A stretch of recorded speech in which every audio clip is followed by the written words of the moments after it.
I read about 3 pages of notes, single space, and it's about 80 degrees in this apartment, so let's get this going.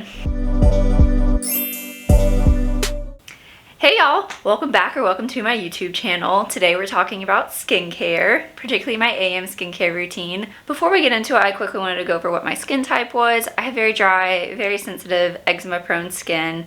It's been quite a journey to figure all that out. It's funny, when I first started, I actually thought I had combo acne-prone skin because I wasn't moisturizing my skin enough, so my skin was overproducing oils, which led to acne, which made me strip my oils more, thinking I needed to do that. It was a whole mess, but through my skincare journey, I found the more hydration, the more moisturization I add, my skin responds very well to. You know, if you think of your skin barrier like a brick wall, you have the bricks, which are kind of like the cells of your skin that kind of lay together, and then you have the filling in between the two, the cement, I don't know what it's called, I'm not a mason, that fills in the gaps and that holds it and makes the brick wall very dense. Obviously, if you didn't have that filling, you could just kind of knock over a pile of bricks. Well, because I have very dry skin, my skin naturally doesn't produce that glue between all the bricks. So a lot of what I try to incorporate in my routine are pro skin barrier things to supplement that glue to make my skin barrier strong, because if it's not strong, it's weaker, it can get knocked over. One way I look to build up my skincare routine is I look to incorporate actives in non-irritating ways. That usually means to buffer them or incorporate them with a lot of pro barrier product. That way I'm supporting my skin's health while also getting the active ingredients that I'm looking for. Active ingredients are the big hitters that you want to add that will make a difference in your skincare routine, like vitamin C, retinol, peptides, whatever you're looking for, that's your active ingredient. I tend to focus each routine, day or night, around like one particular one, and then I kind of build the rest of my routine after that. A quick note on kind of how I apply my skincare: I follow the rule of thinnest to thickest. So essentially my skincare I'm applying in the order of thinnest, most watery based consistency to thicker, more emollient, more moisturizing types of products. And I'm going to be talking a lot about hydration and moisturization, so I thought I'd quickly go over the difference between the two.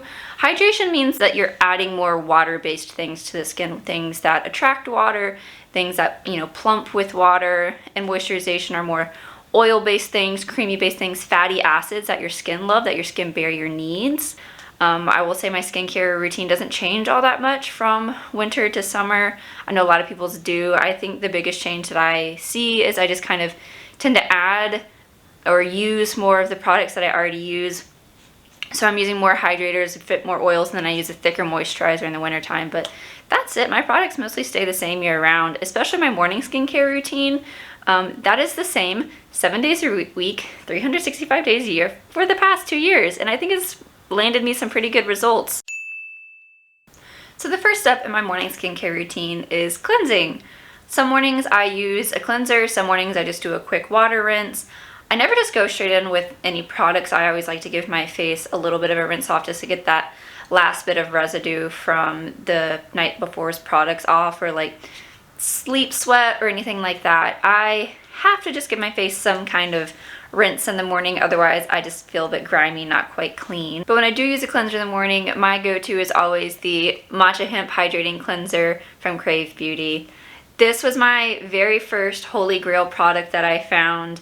It came at a very good time early in my skincare journey when my skin was very irritated. I was trying new products. I didn't know what was wrong.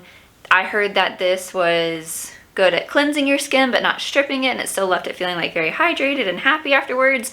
And all of that is true. This has saved my skin multiple times.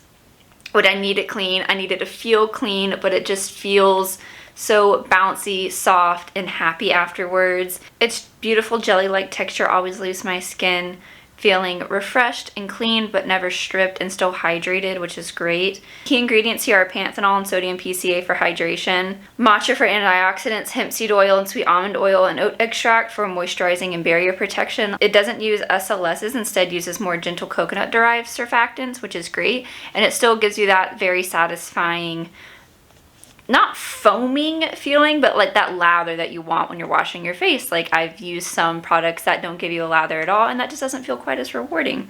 So it still gives you that nice lather without being overly stripping or, disrupting to the skin barrier. So after I'm done cleansing my face, I pat dry my face. I get about 80% dry. I like to leave that last 20% of just damp hydration, just to start preparing my skin for the products I'm going to put on top of it. Your skin actually absorbs more if it's a little bit damp as opposed to completely bone dry. And then I go in with the Laneige Cream Skin Toner. This is honestly a desert island pick for me because this is the only way I would survive a desert island. I used to be very anti-toner when I first started my skincare journey. I thought, why am I going to put a very watery toner thing on my face after I just dried water off my face from cleansing? But what I was constantly finding was after I washed my face and dried it and then I'd go in with serums, my skin just felt a little like nails on a chalkboard. Like it needed something. It needed a bit of moisture, a bit of oomph. It needed put back in what was taken out during cleansing, because your skin's always going to get disrupted through the cleansing process. Even if you have a wonderful cleanser like the Matcha Hemp Hydrating Cleanser, it's still going to get disrupted, especially with very dry, eczema-prone skin like I have. It just needs that bit of extra love and attention after cleansing. So enter my saving grace. This has a beautiful lightweight texture that gives back any moisture my dry skin needs immediately after washing, but it's thin enough to penetrate deep down and protect my skin barrier. Key ingredients here include metafoam seed oil, white leaf tea, water, which is rich in amino acids to strengthen the skin barrier, moisturize, and smooth. How I use this, I give it a quick shake and dispense a few drops into my hand, to which I spread across my face and then gently pat it in to help with absorption. This is definitely one of the products that I tend to flex more use in winter as opposed to summer because it is just more creamy and emollient. But now that DC is returning to its swampy nature, I have noticed my skin needs it less, so I'm starting to use a little bit less of this. So like I said, just a few shakes and then in my palms and then on my face, and that's how we go. So for the next step in my skincare routine, I actually use two products together. I'll go ahead and talk about this one first. It is the Drunk Elephant Bee Hydra Intensive Hydration Serum. This is great. I basically use it as a buffer for my vitamin C serum, which tends to be a bit more acidic, which can be harsher on the skin. So I like to go in with a combination of this alongside my vitamin C serum, which I'll talk about next. What I really like about this serum, it has a lot more body than your average hydration serum and contains vitamin B5, which is panthenol, which is really great for skin barrier repair. I've always seen good results with products that contain this. It also has pineapple ceramides and fruit extracts aimed at improving the appearance of your skin's texture and tone, and sodium hyaluronate, the smaller form of hyaluronic acid that can help penetrate deeper into the skin. Typically how I like to use it is I first go in with 2 pumps of this. It has a fun little twist cap dispenser. So I'll use 2 pumps of this and then combine it with 2 pumps of my Timeless Skincare 20% Vitamin C Ferulic Acid Vitamin E, which is my vitamin E serum. I spread them together on my fingertips and then I apply that evenly all over my face. Why I love this vitamin C serum in particular is that it uses L-ascorbic acid, which is the gold standard of vitamin C. And this formulation here in particular, which uses vitamin C, ferulic acid, and vitamin E, is a dupe for the infamous SkinCeuticals CE Ferulic serum, which retails for over $150, and this is $25. Math. Vitamin C, vitamin E, and ferulic acid are all great antioxidants that help with collagen production, that help improve skin tone and give you a radiant glow, help reduce free radicals, which can lead to aging.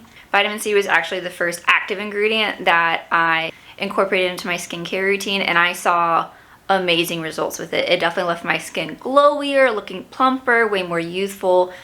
I remember my mom being like, wow, your skin has a noticeable change, and this was the first active that I had incorporated into it after I kind of started with like the basis of just hydration and moisturization. Vitamin C can also work on reducing hyperpigmentation, which as a freckly girl, I was worried about because I love my freckles and I didn't want to lose them, but thankfully I haven't really seen much of a reduction with it over time. I would just say, like, if I've had acne or kind of have red marks afterwards, that's the type of hyperpigmentation that I see it work most effectively on, and just help clear the skin, give you that glass skin glow. After I go with my serum cocktail, I like to spray my face down with a hydrating mist.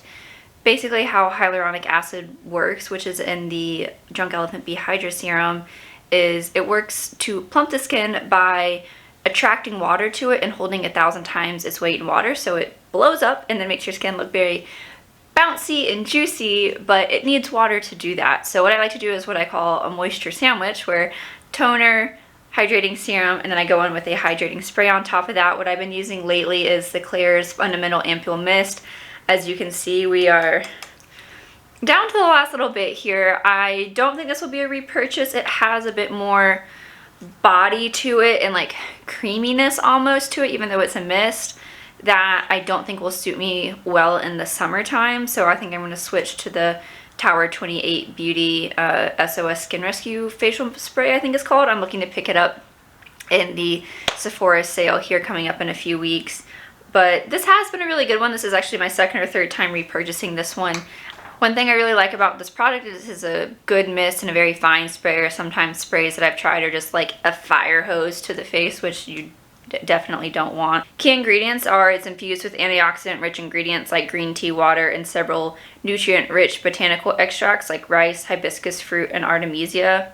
So as you can see here, after I've applied my serums, I go in and mist all over my face, give it a bit of a wave down just to help it settle in before I go in with my eye cream.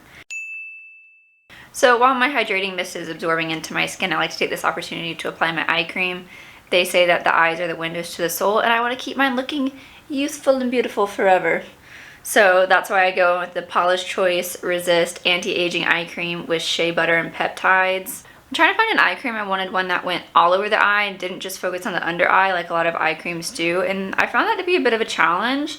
And one thing that I also struggled with is if I could apply it to the entire eye area, I found that it would be too oily or too not have enough to like hold moisture in, so then it left my eyes feeling a bit dry and tight. So I either had dry and tight eyes or oily eyes, and some of the more like emollient-y, oily eye creams I started seeing milia with, which milia are basically keratin buildup under the skin. So there's little tiny white bumps that you can get around your eye, and then once you get them, they take forever to go away. So something to be aware of when trying to find an eye cream. So I was kind of looking for this magic ingredient or magic product that was thick enough to lock everything in, but not oily or greasy, and just like stayed.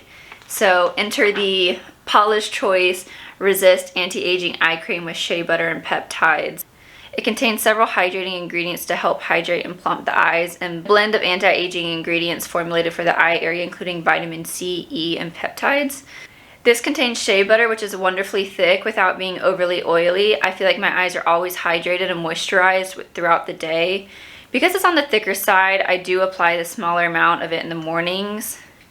So how I use this product is I take a tiny pea-sized dab of it on my ring finger, rub it between my other ring finger, and then dab it around my lower eyelid and then around up on my upper eyelid, and just get it nice and absorbed and patted in. So by the time I finish applying my eye cream, my face mist is typically pretty absorbed in at that point, and I go on with my final serum. This product I like to focus more on moisturization as opposed to hydration. Again, I go from thinnest to thickest. I'm working my way up in terms of textures and ingredients to get to that full moisturizer level to just lock everything in. But since this is before that, this is a Klairs Fundamental Watery Oil Drop. It has a beautiful texture, as it's listed as a watery oil texture, which sounds counterintuitive, but it's actually a very good description of the product because it doesn't contain any true oils, but it has that like fatty richness that an oil provides the skin. Basically, it gives you all the benefits of an oil, but without the oil greasy feeling, which is exactly what I wanted. For a while, I felt like my morning skincare routine was missing something. It just didn't fully hit the mark. It took me a while to kind of figure out what it was. I tried a few other products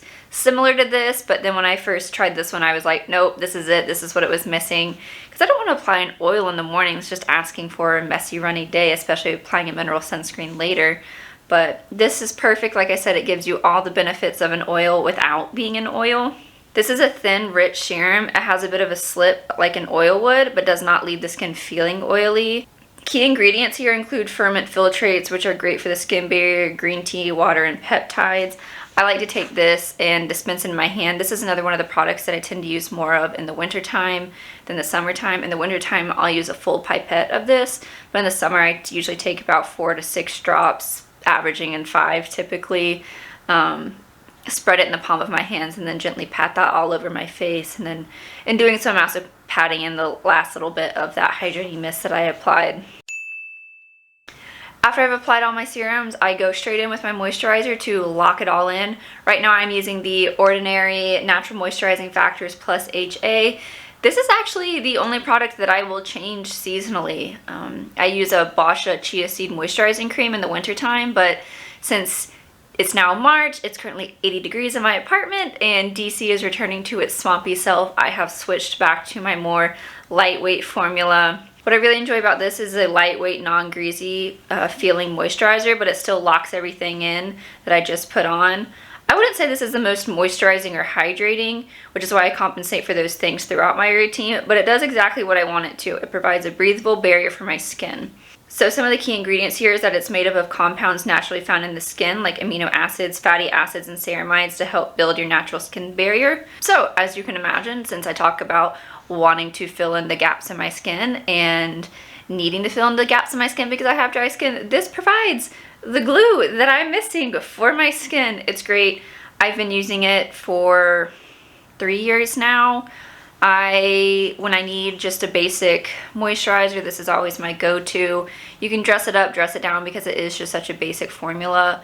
It does what it's supposed to do. It just seals in and locks everything that you've put on beforehand, but still being breathable and flexible and just comfortable to wear during the day. I have it on right now and it's just perfect. It doesn't give you any greasiness, any shininess, nothing. So yeah, big fan, highly recommend. I think this was $7. You really can't go wrong with Ordinary products. If you find ones that work for your skin, they are bang for your buck. So after my moisturizer is set for about 10 minutes, then I go in with my sunscreen. Not showing you that right now because I'm currently testing about 6 or 7 different sunscreens to replace my beloved one that has gotten reformulated. Spoiler alert, I don't like the reformulation, so I'm on the hunt for a new sunscreen.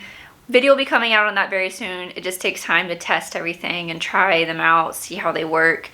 But wear your sunscreen. It's the one true anti-ager because the sun is the ager, so protect yourself, even if you're not as fair as me. That's gonna do it for me here today, guys. I will be doing my evening skincare routine in next week's video, so keep an eye out for that. While this one is pretty straightforward, same thing 7 days a week. We get a bit more complex where I have 3 different ones that I use throughout the week, so that'll be very interesting to film and edit and figure out for you all. Thank you so much for making it this far in my video. If you did, be sure to give it a thumbs up, comment below, and subscribe, and send it to a friend. Maybe this information can help you. Like I said, I have a wealth of knowledge on skincare that it needs to go to somewhere, so share it with someone if you think it can help them with their skincare routine. I really appreciate your help. All these things help with the YouTube algorithm and help more people find me, find my content. I'm really loving doing this. It's more than I thought I would, so I appreciate everyone's support. It means the world to me. And I hope you have a great rest of your day. See you in the next video. Bye!